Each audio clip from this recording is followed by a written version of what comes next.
তো বলতে নেই লীনাদির লেখাটা এতটাই নিয়ে এরমভাবে ঘোরেন তাকিয়ে বলে বলছি আপনি মরে যান না কেন। আমার মনে হয় যে এখনো অনেকটা তেতো করা জিনিসপত্র বাকি আছে। এটা নিয়ে কোনো উত্তর আমার মনে হয় না দেওয়া যাবে। অভিনেতা রাহুল বন্দ্যোপাধ্যায় হত্যার মূল সাক্ষী অভিনেত্রী শ্বেতার মুখ বন্ধ রাখতে বাধ্য করেছেন পরিচালক লীনা গঙ্গোপাধ্যায়।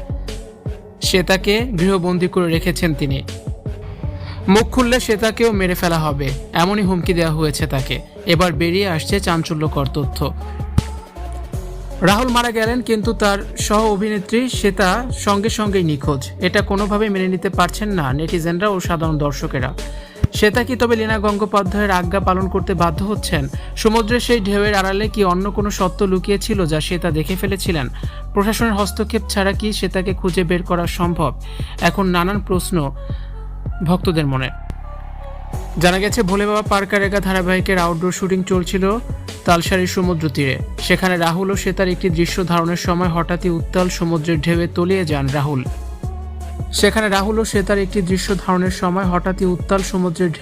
যান রাহুল।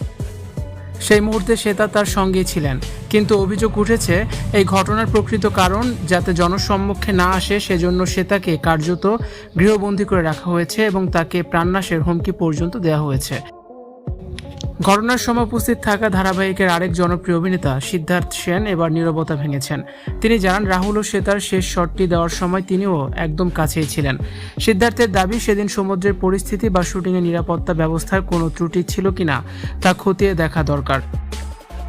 শ্বেতা মানসিকভাবে ভেঙে পড়লেও তাকে সত্য বলতে বাধা দেওয়া হচ্ছে বলে অভিযোগ তুলেছেন তিনি।